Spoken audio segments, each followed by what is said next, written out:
আমি সন্তোষ কুমার চৌধুরী, নপাড়া হাই স্কুলের বাংলা বিষয়ের শিক্ষক। করোনা নামক মারণ ভাইরাসে সংক্রমিত হয়ে দেশ ও বিদেশে যারা মারা গেছেন তাদের আত্মার শান্তি কামনা করে ও তাদের পরিবারবর্গকে সমবেদনা জানিয়ে আমি দ্বাদশ শ্রেণীর ছাত্রছাত্রীদের পঠন পাঠনের উদ্দেশ্যে একটি ভিডিও তোমাদের সামনে উপস্থাপন করছি। আজকের বিষয় মহাশ্বেতা দেবীর ভাত নামক ছোট গল্প। অন্নদামঙ্গল কাব্যে সরল দরিদ্র গ্রাম্য মাঝি ঈশ্বরী পাটনি দেবী অন্নপূর্ণার কাছে মিনতি করেছিল, বর চেয়েছিল যে আমার সন্তান যেন থাকে দুধে ভাতে। দেবী অন্নপূর্ণার কাছে ঈশ্বরী পাটনির একমাত্র কাকুতি ছিল অন্নের চাহিদা পূরণ করা। অনেক সময় অতিবাহিত হয়েছে, অনেক পরিবর্তন আমাদের হয়েছে, কিন্তু সেই চাহিদা অপরিবর্তিত থেকে গেছে। মানুষ গোষ্ঠীভুক্ত হয়েছে, গোষ্ঠীভুক্ত মানুষ সমাজের দিকে এগিয়ে গেছে, সমাজ এগিয়ে গেছে রাষ্ট্রের দিকে, আর রাষ্ট্রের ভিত তৈরি হয়েছে অর্থনীতির উপর নির্ভর করে। আর অর্থনৈতিক বৈষম্য তৈরি করেছে সামাজিক বৈষম্য, শ্রেণী বৈষম্য। ফলে রাষ্ট্র শাসনের ভার গেছে পুঁজিপতিদের কাছে, আর নিম্নবর্গের মানুষরা সামাজিক, অর্থনৈতিক, রাজনৈতিক সমস্ত দিকে বঞ্চিত হয়ে বর্তমান সমাজে তারা পশুর মতো জীবিকা নির্বাহ করছে।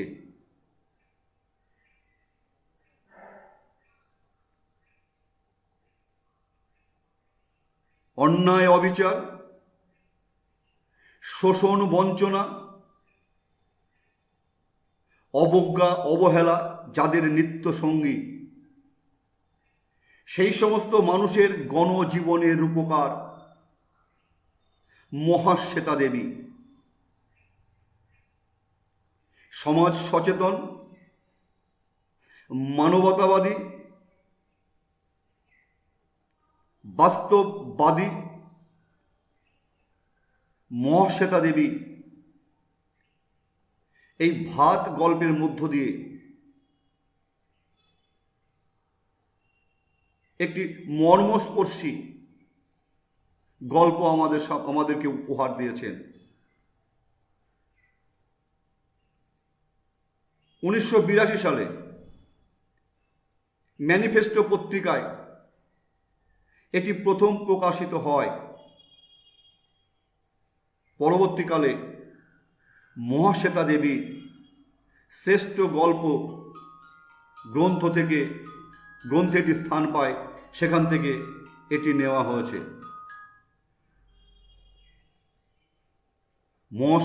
ভাতের প্রতি আসক্তি মহাশ্বেতা দেবীর এই ভাত গল্পে মর্মস্পর্শী হয়ে প্রকাশ পেয়েছে। তো আমরা এবার মূল আলোচনায় আসব। এই গল্পের প্রধান চরিত্র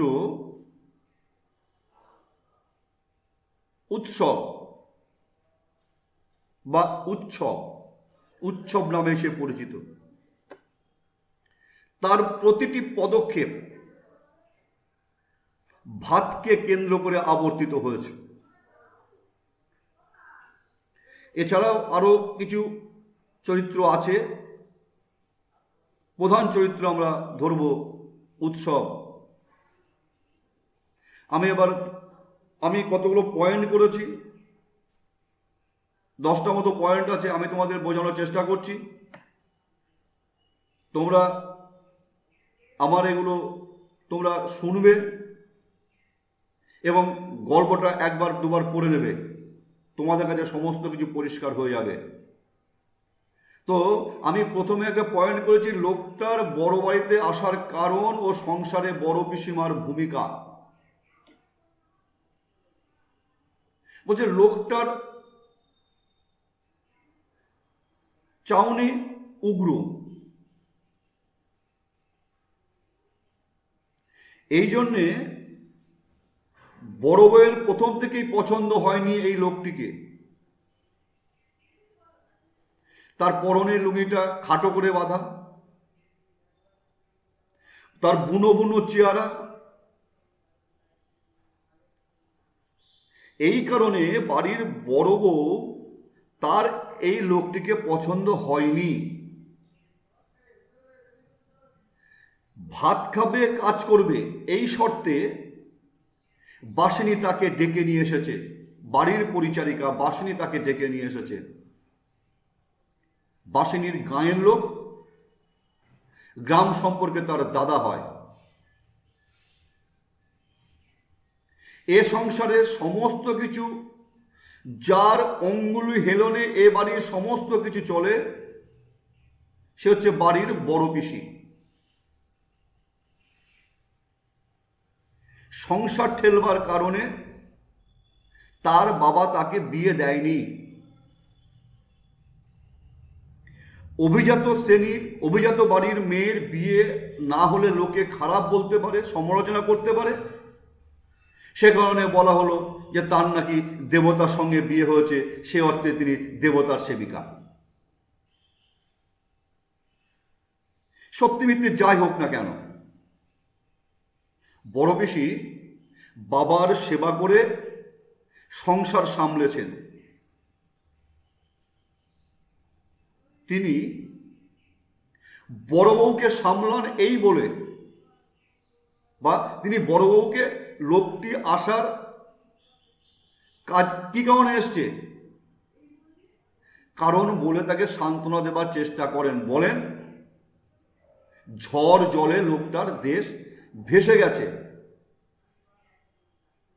বাড়িতে হোমযজ্ঞের জন্য যে কাঠকুটো কাটতে হবে, সেই কাঠকুটো কাটবার জন্য বাসিনী তাকে ডেকে নিয়ে এসেছে। এই কথা বলে লোকটার বড় বাড়িতে আসার কারণ ও কি কারণে তিনি এসছেন, এই কথা বলে তিনি বড় বউকে সামলান। আমি পরের পয়েন্টে যাব। শাশুড়ি বিধবা হলে মাছ খাবে না বলে মাছ রান্নার যজ্ঞে।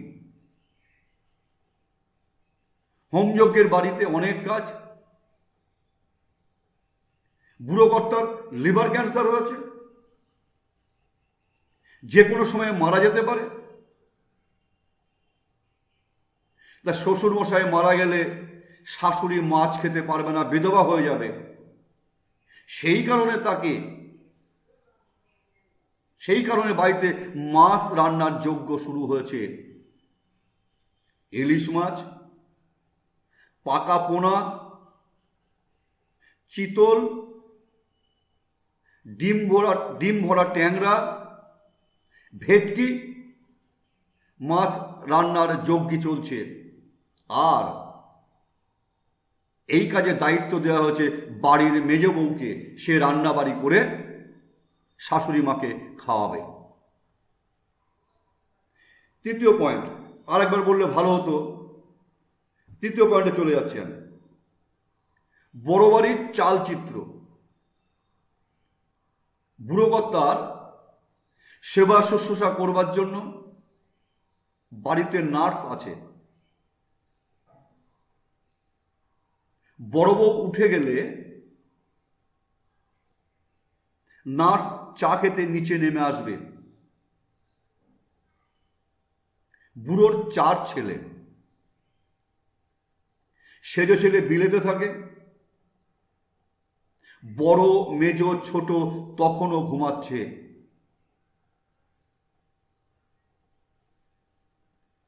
বেলা 11টার আগে তাদের ঘুম ভাঙে না, তারা কেউ চাকরি করে না।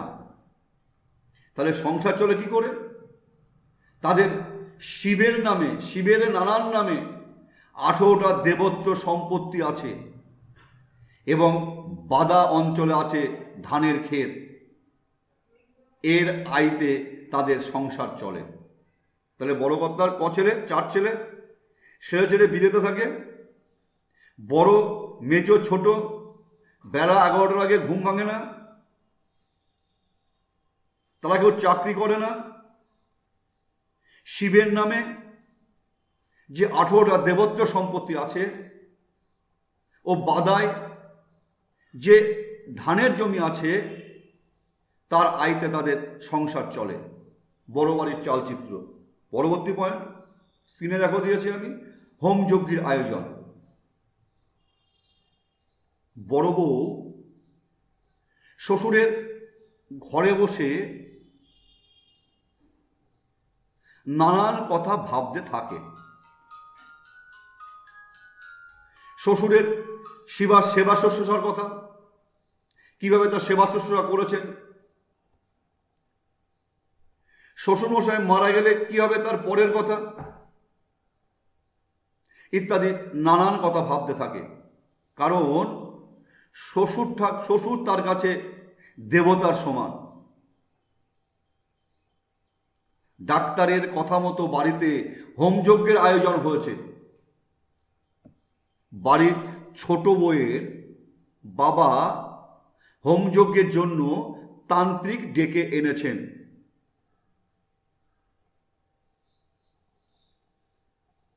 হোমযজ্ঞের জন্য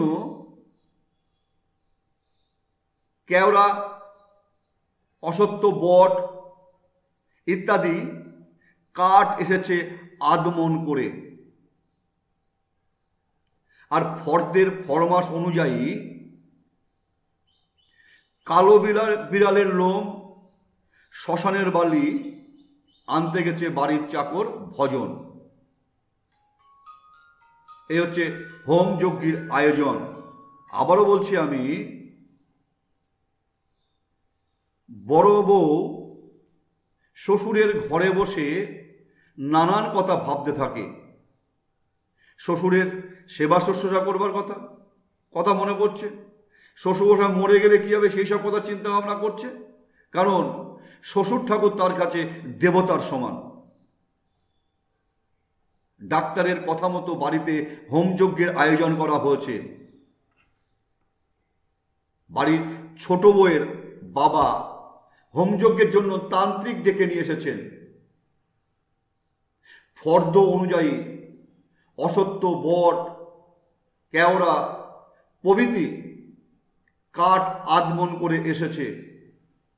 আর কালো বিড়ালের লোম আনতে গেছে, কালো বিড়ালের লোম, শ্মশানের বালি আনতে গেছে বাড়ির চাকর ভজন।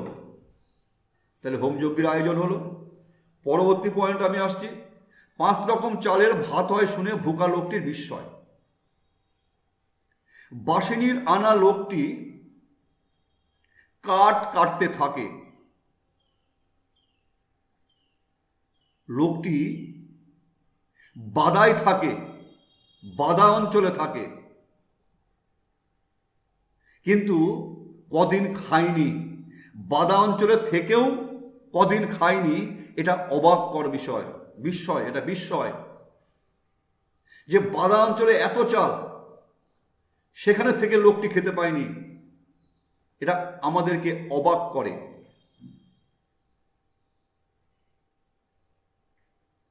অথচ দেখো এই বাড়িতে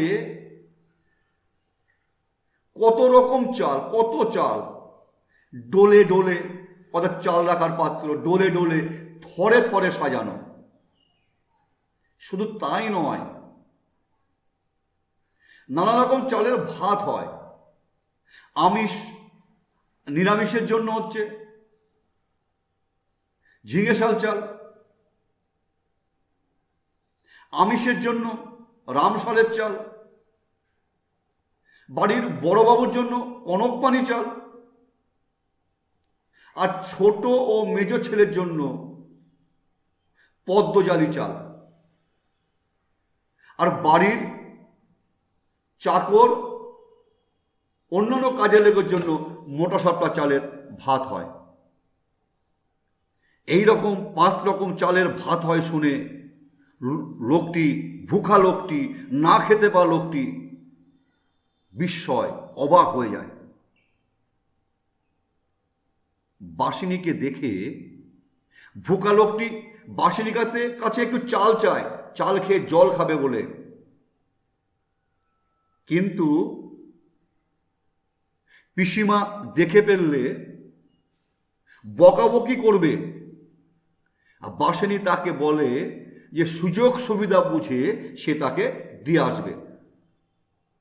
আরেকটি কথা, যে বাড়িতে সমস্ত কিছুর যার অঙ্গুলি হেলনে চলে, যার কথা মতো হয়, সেই পিসিমা লুকিয়ে লুকিয়ে চাল বিক্রি করে।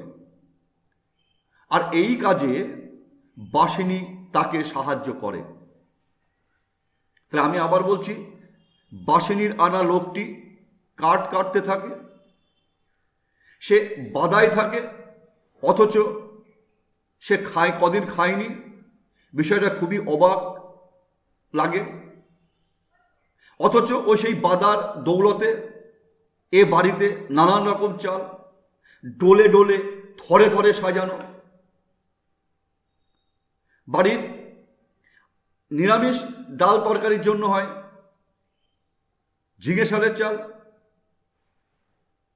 আমিষের জন্য রামশালের চাল, বাড়ির বড়বাবুর জন্য কনকপানি চাল, এগুলো পরীক্ষাতে আসবে, কনকপানি চাল, ছোট ও মেজ ছেলের জন্য পদ্মজালি চাল, আর বামুন ঠাকুর কাজের লেখের জন্য মোটা সাপটা চালের ভাত হয়। এই 5 রকম চালের ভাত হয় শুনে ভুখা লোকটির চোখ বিস্ময়ে ঠিকরে বেরিয়ে আসে। বাসিনীকে দেখে লোকটি এগিয়ে যায় এবং একটু চাল চায়, চাল খেয়ে জল খাবে বলে। কিন্তু পিসিমা দেখে ফেললে অশান্তি করবে, সেই কারণে সে তাকে চাল দিতে অস্বীকার করে এবং বলে সুযোগ সুবিধা বুঝে সে তাকে দিয়ে আসবে। আরেকটি কথা বলতেই হয়, যার অঙ্গুলি হেলনে এবারের সমস্ত কাজ হয়, সেই পিসিমা লুকিয়ে লুকিয়ে, তোমাদের বইতে দেখবা যে নুক্কে নুক্কে লুকিয়ে লুকিয়ে চাল বিক্রি করে। আর এই কাজে বাসিনী তাকে সাহায্য করে।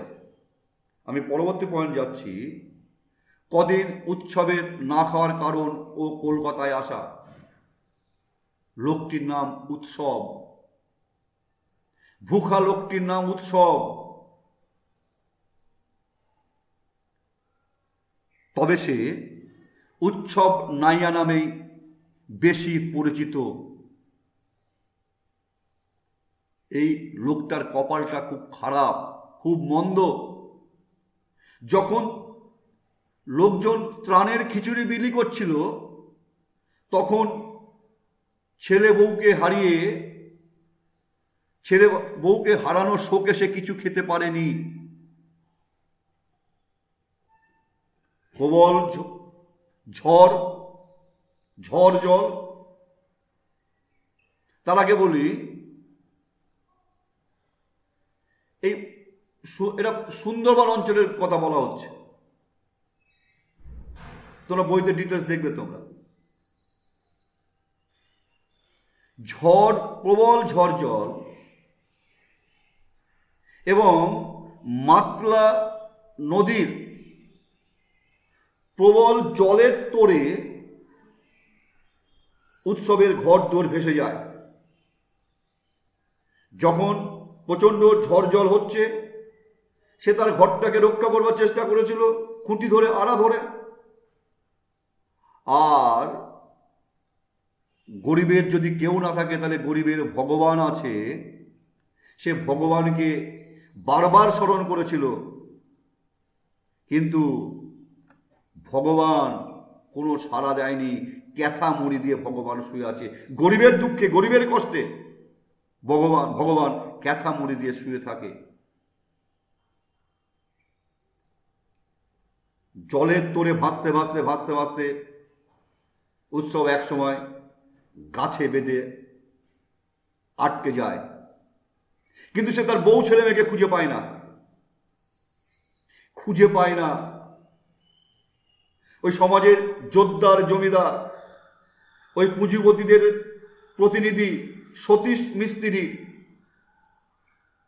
নাতি যে দুধ খেয়েছিল, সেই দুধ খেয়ে সে উচ্ছিষ্ট কোটোটা ফেলে দিয়েছিল, সেই কোটোর মধ্যে রাখা জমি চেয়ে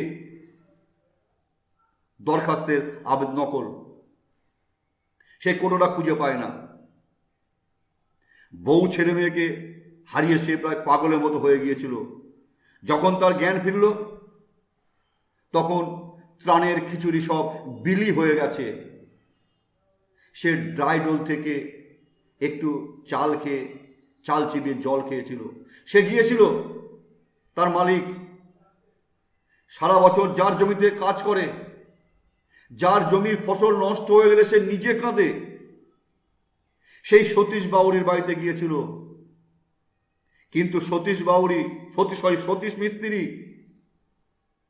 তাকে ভগবানের দোহাই দিয়ে তার বাড়ি থেকে তাড়িয়ে দিয়েছিল এবং বলেছিল, তোকে দিলে পিল পিল করে পঙ্গপাল, আরো অনেক পঙ্গপাল আসবে।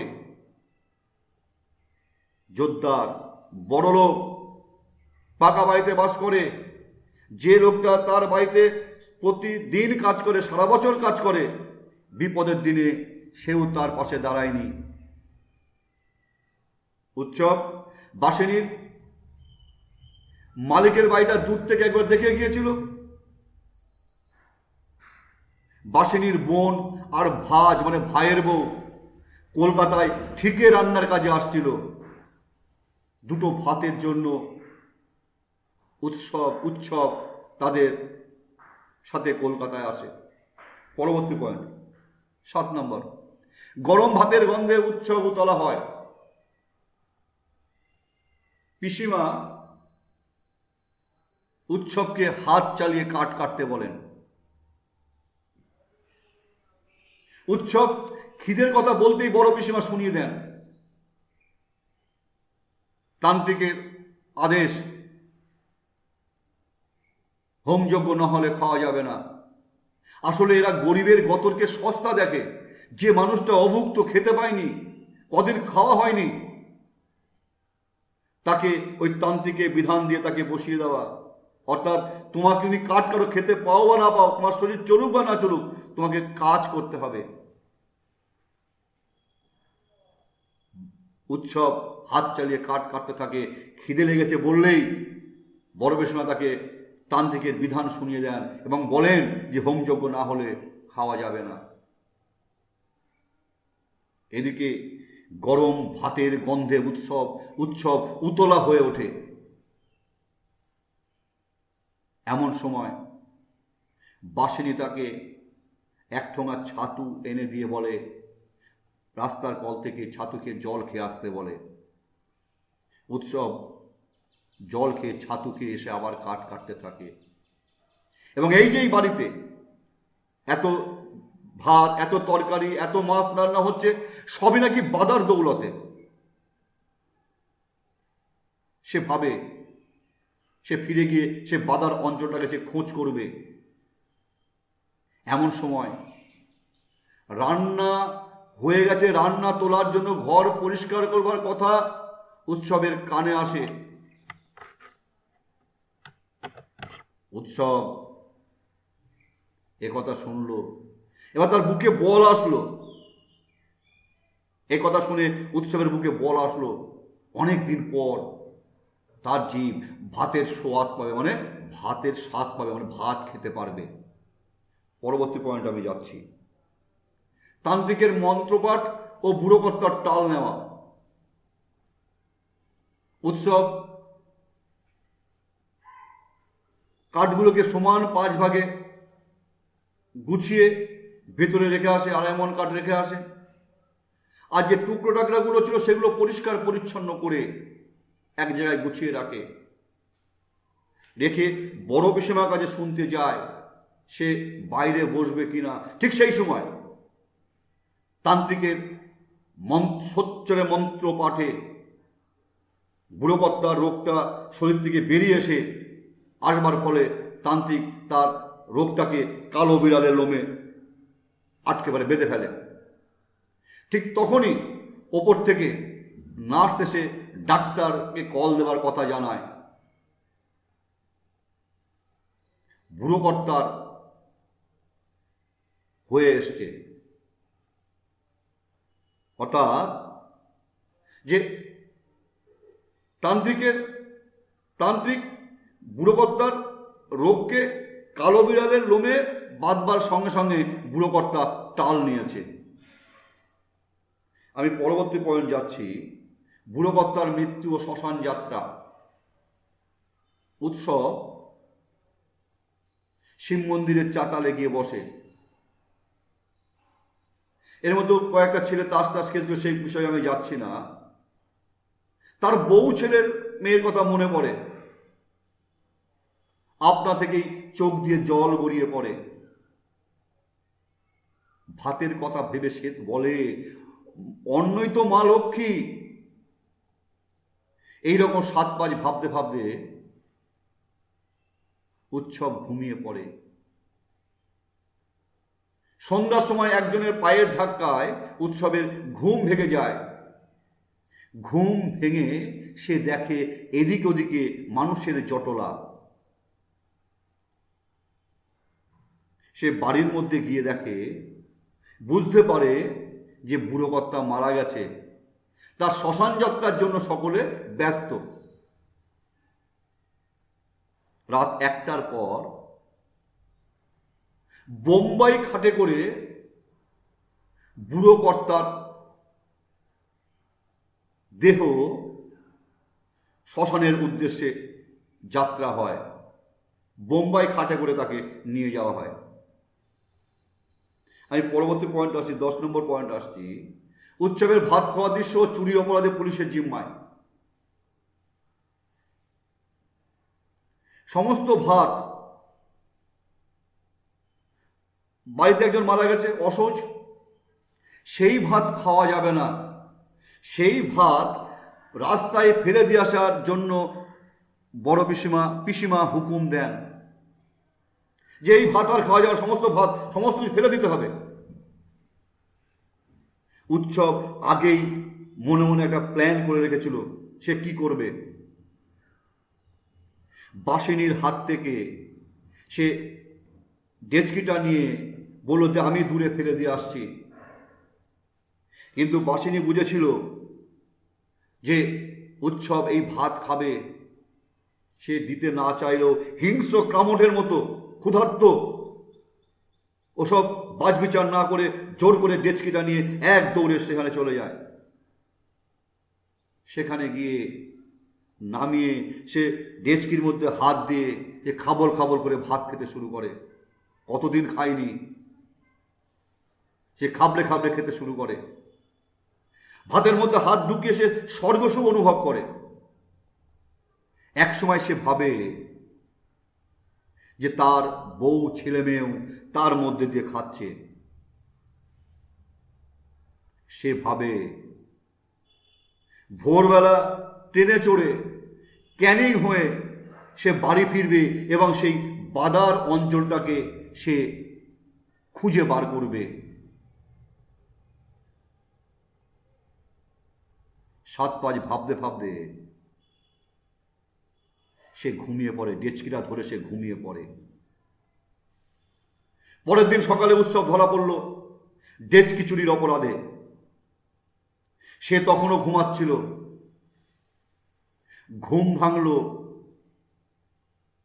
পুলিশের মারের আঘাতে। ডেচকি চুরির অপরাধে সে ধরা পড়ল, পুলিশের কাছে ধরা পড়ল, পুলিশের জিম্মায় গেল।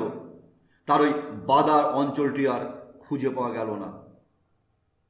আসলে এই যে উৎসব, এরা হচ্ছে গরিব মানুষের প্রতিনিধি, প্রান্তিক মানুষের প্রতিনিধি। লেখিকা এক জায়গায় বলেছেন, যেদিনকে মাত্রার প্রবল জলোচ্ছ্বাস হলো সেই দিন উৎসবেরা পেট ভরে খেয়েছিল হিঞ্চে সিদ্ধ, শামুক সিদ্ধ, গুগলি সিদ্ধ, নুন আর লঙ্কা দিয়ে তারা পেট ভরে খেয়েছিল। এটাই তো গরিব মানুষের নিত্যদিনের খাবার, তারা পেট ভরে খেয়েছিল। প্রতিটি পদক্ষেপ, উৎসবের প্রতিটি পদক্ষেপ ভাতকে কেন্দ্র করে আবর্তিত হয়েছে। প্রত্যেকটা পদক্ষেপ মহাশ্বেতা দেবীর গল্পে, এই ভাত গল্পে এই ভাতের প্রতি আসক্তি একটি মর্মস্পর্শী রূপে আমাদের সামনে প্রকাশ পেয়েছে। তিনি সুন্দরভাবে আমাদের সামনে তুলে ধরেছেন। আসলে এই সমস্ত মানুষরা, এই উৎসবের মতো মানুষরা হচ্ছে বঞ্চনা, শোষণ, অন্যায়, অবিচার,